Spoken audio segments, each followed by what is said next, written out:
would you do in an interview with Briz?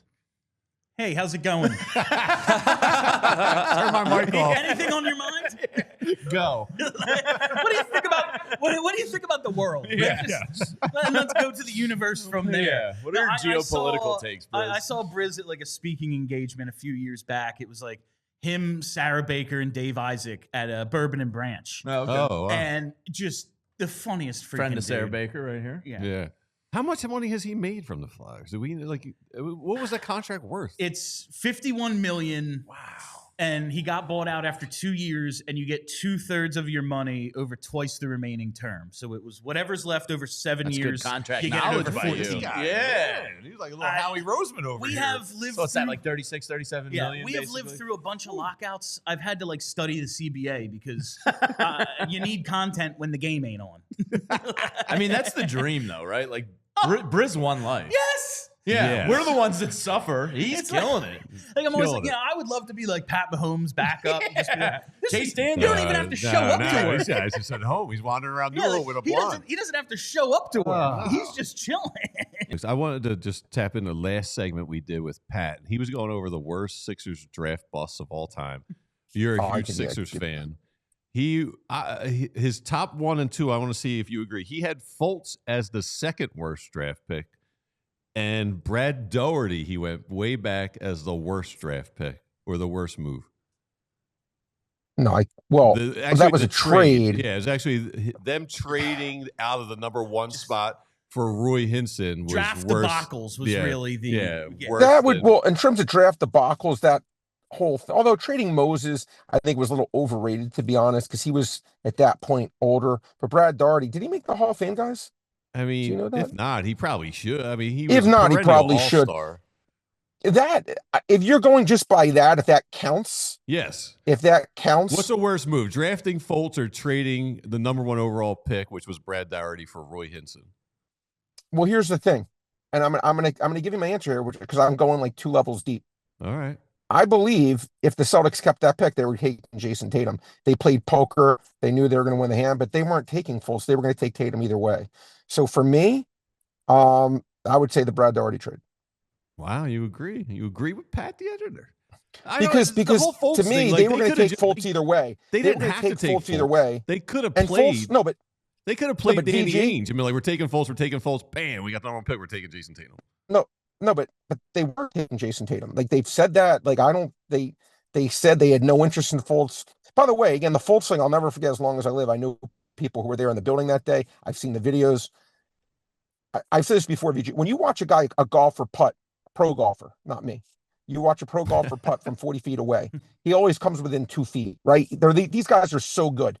When you watch an NBA player, supposed to be a guy who's a shooting guard, shoot the ball from 20 feet, 23 feet, the ball either goes in or misses by a fraction of an inch and goes in and out, or just misses. Markelle Fultz made Ben Simmons look like Steph Curry in his workout. To me, if I had that information, again, I always say you choose in life to be consistent or to be right. They choose to be consistent. They could knock it off the hand. This guy's that great. If I saw a guy who's supposed to be this good, bricking shot after shot after shot, I'd be like, oh my God. Thank God we didn't just go down this road. Something's up with this guy. I don't know what it is, but these guys don't miss shots by 5 feet that clank off the side of the backboard and stuff like that, like Fultz was doing in his workout.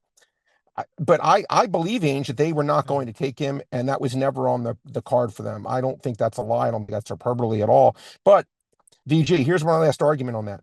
That whole trade through a smorgasbord of events led to them getting Tyrese Maxey. And you can't, it's just that is what happened. It was like A, then B, then B, then C. They ended up getting a pick in a Mike Muscala trade. Through that trade, which led to the 21st pick or 22nd pick, which made Tyrese Maxey. So Fultz became Maxey. So when you do the entire thing, if you're being fair about it, which I always try to be fair, it really wasn't that horrific at all. In reality, he was the second best player in that draft. Listen, it's kind of the way that the NHL is. Have you seen trends, right? So teams that usually go back to back or have an opportunity to go back to back, they win in the opposing team's rink first. And then they come back next year and they have a chance to win in their own building. And that's another situation that we're in again this year. And I think Florida is going to take advantage of winning this year in front of their own fans. Well, Jeremy, to your point, they've won 10 games on the road. It's an NHL record going into these different buildings and winning like they have. So you need 16 wins to win the Stanley Cup, and Yeah. they have 10 of them on the road. There That's you like go. it's totally changed the mentality of what you think you need to win the Stanley Cup, which is home ice advantage. Home ice advantage means nothing anymore. Nothing. Right. You know what? You know what's wild too? Marchand has been there. He put them over the top again. It's unbelievable, JR. The crazy rat. The crazy rat. Hey, by the way, cuz this is why we say this. This is why old-time hockey always will rule.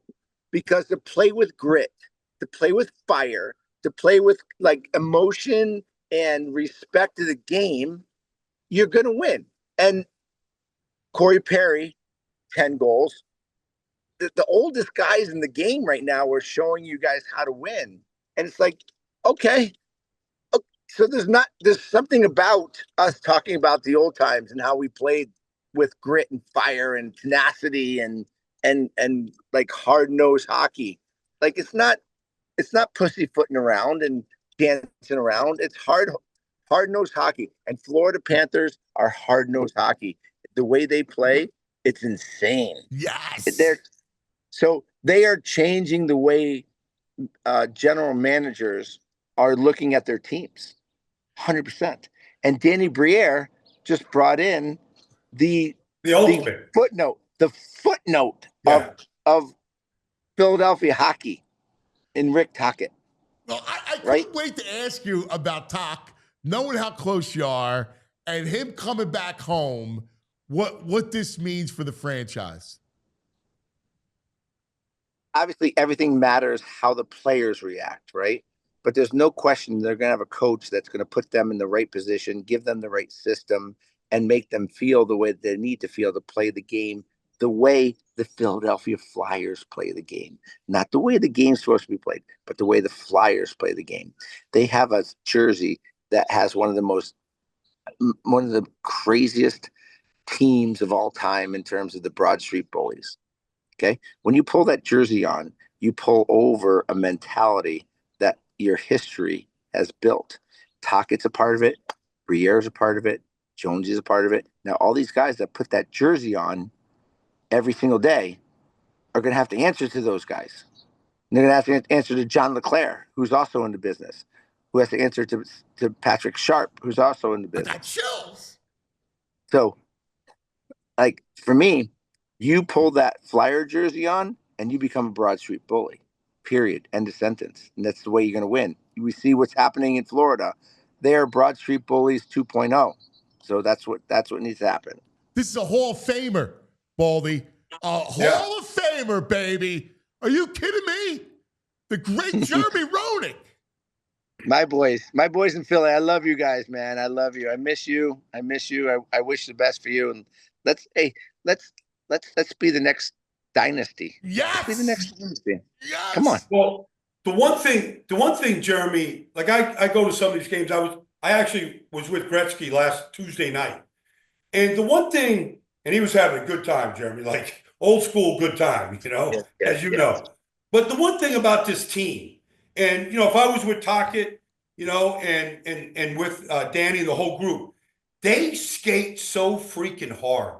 They never, they're forechecking, they just come after you in waves. Like four lines, they just keep coming after you. It seems like however the conditioning level is, it looks different than other teams right now to me.